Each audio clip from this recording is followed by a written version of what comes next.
Hello, everyone. Thank you so much for tuning in to this episode with me speaking to James.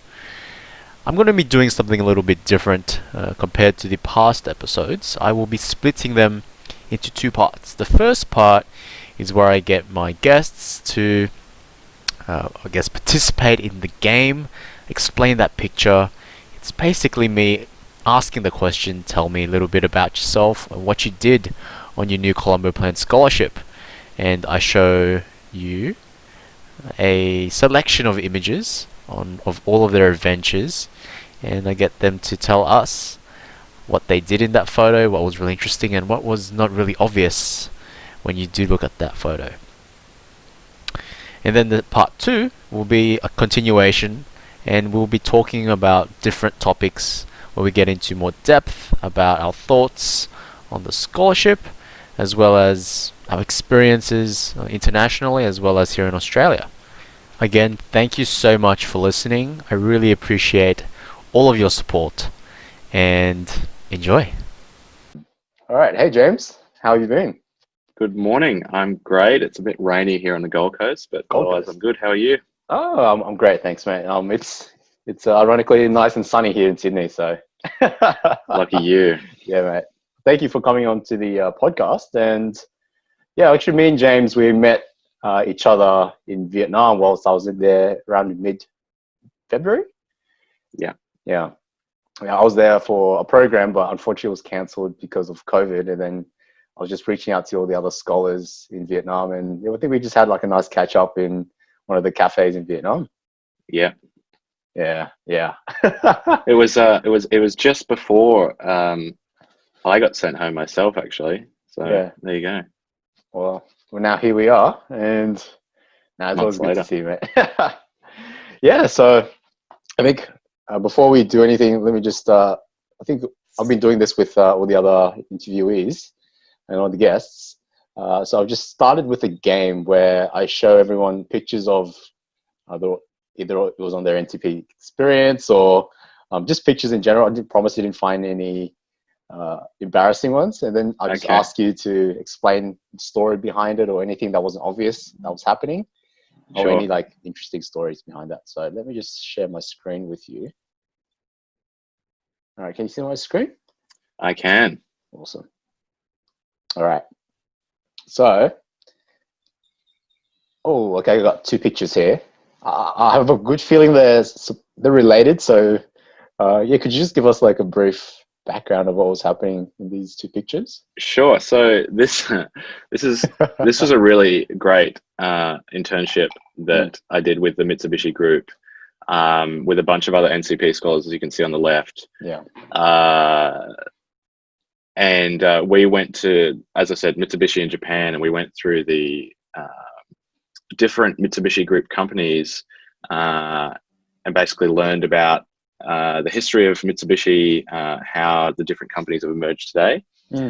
Interesting fact about this, each Mitsubishi company is actually a separate company. They have they're not controlled by a central board at all. So Mitsubishi Motors is a completely separate legal entity to Mitsubishi Electric. And they have like minority shareholdings, but for all intents and purposes, they're completely separate companies, to the extent that they even bid on different projects separately.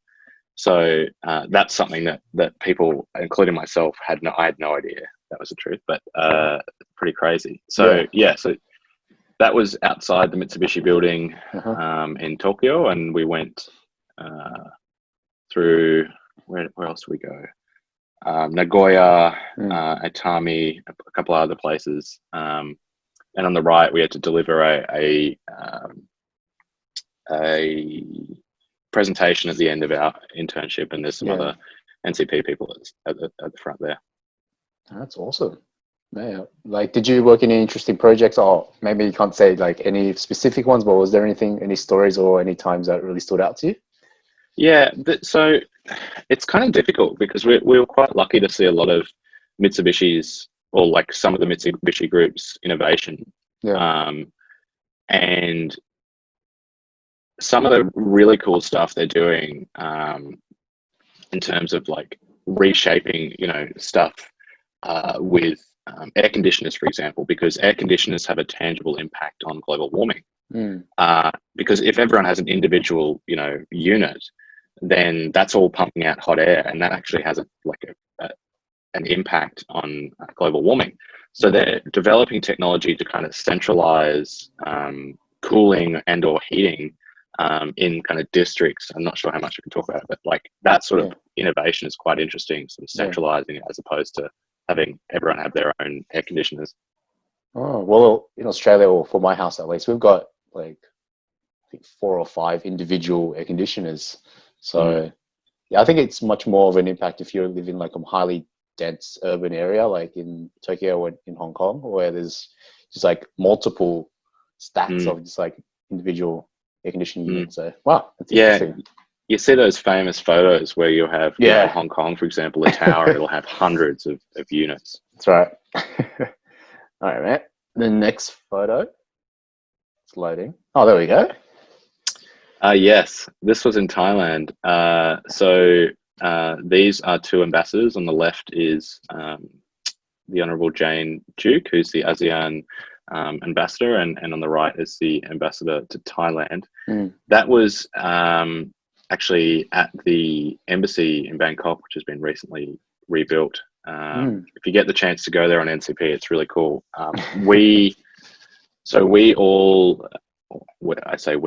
14 NCP scholars were invited by the ASEAN Foundation to go to what's called like a Model ASEAN conference, which is essentially like Model UN, if you've heard of that, but more like for the ASEAN model. So we represented Australia, but then were selected for different countries. I represented the Vietnam, which was quite cool. And that was kind of like, that was at the reception at the end of the week where we kind of mingled with diplomats and stuff. That's awesome. Wow. Great opportunity, and obviously it's really cool. And on NCP, you'll get a lot of these kind of opportunities, and even non-NCP. I know for that program, for example, there was at least one Australian person who wasn't NCP, and she came along, and the ASEAN Foundation paid for her flights from Australia to come across. So keep an eye out for it. It's called AFMAM, AFMAM. It's a bit of a different climate at the moment, but Australia was invited that year, 2019. And I mean, I dare say we'll get invited again. And if we do, NCP scholars and non-NCP scholars alike, keep an eye out for that, because you might be able to apply. Yeah, definitely look out. And I think that leads into the next thing that I'm going to show as well. Yeah, that's the same event. Yeah, same event. So there's all the other Australians that went, NCP scholars and non-NCP alike.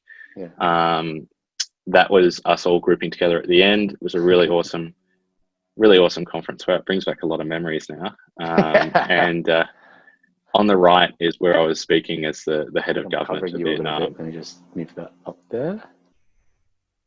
There you go. Yeah. So that was speaking at the end. So the way it works is essentially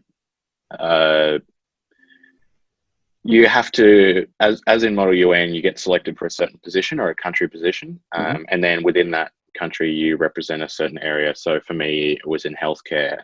We did a lot of stuff around migrant health, developing policies with other countries that, like other ASEAN countries, that we could all implement to make sure like documented and non-documented migrants could receive healthcare. Because of course that's a big issue, especially in Vietnam, where people working, Cambodian workers, for example, get injured in Vietnam, don't have healthcare.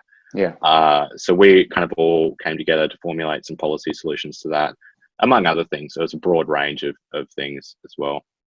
Sounds really collaborative compared to I guess I've been to another Model UN in the past, but that was much more of like a debate style where you sort of protect your own interests. This sounds a lot more like a collaboration and trying to actually create a unified solution. The interesting thing about ASEAN and the way that they pass resolutions is it's all about it's called consultation and consensus. So obviously the consultation part makes sense. Everyone talks to each other and consults about what they want. And only the things that everyone reaches consensus on or everyone agrees on get passed. So, for example, if I don't agree on a certain area, then it just gets striked, and then we go around the rest of the stuff. As opposed to Model UN, which often works off a majority basis. Yeah, that's right. Okay. Well, we'll definitely keep an eye out for this, and hopefully you can actually come back to this in the future, hey? Yeah, definitely apply if it comes up. Yeah. And the next picture, I wasn't so sure about this, if it was the same picture or not, but this looks interesting. And yeah. So this was actually when I was I interned at KPMG in Vietnam, and I apologize for my messy handwriting on that screen, but so as part of that, we developed a report, among other things. This was in relation to a report about why investing into Vietnam makes sense. And we basically went through these three areas: commercial attractiveness, incentives, and regulations and capabilities. Yeah. And we met with business leaders from the pharmaceutical industry, basically from across all the major pharmaceutical companies, and we developed a report about why or how Vietnam could become an attractive investment destination and could become an innovative pharmaceutical hub. So KPMG has actually just released this report. I don't know if you saw me share it, but if you get a chance, read it. It's quite interesting, and it certainly makes sense to talk about these things as Australia is looking to diversify trade as well. So it ended up working quite well because it's great timing for all that sort of stuff. No, it's 100%. Yeah. Well, I'm glad. At least I'm not sure. I haven't read the report just yet. Sorry, mate, but I hope some of these points will be in there, and yeah, it should be an interesting read. Definitely. Next one, I think, and I think probably on that point, the cool thing about NCP, that's my graduation photo. Just stepping back, the cool thing about NCP is that when you're in country, and I know this is going to be hard for you and many of the 2020 scholars, you can really drive your networks to get an internship in that space. So, for example, before I even went to Vietnam, the way that I had no contacts, and getting that internship, I basically I was studying at university in Vietnam, and I saw one of my lecturers and said, "Hey, can we meet for lunch? It would be great to talk about your experiences working in Asia, what it's like." And I met with her, and I said, and I basically kind of snuck in a line like, "Oh, I'm on this scholarship. I'm looking for an internship." She said, "Oh, I know such and such. Yeah. Why don't you go and meet him?" I think I've told you this story. So yeah, so I went in, obviously. No, go on. Yeah, I went and met him. Yeah. And originally he said to me, "Oh, well, we have a real shortage of lawyers. When do you graduate? Do you want a job?" And I was like, "Oh, I don't, just rubbing my hands." yeah. So anyway, so I ended up getting an internship through KPMG, and that's going to be a real challenge. And I do really I really empathize with the struggle for 2020 scholars and getting this, because for me that was really how I got mine. Yeah. But in that sense, I would say don't stress too much about it, because they will come up during your program. I know that Scope Global, who runs NCP program, has some specific requirements on what you need to do to get back out in the region.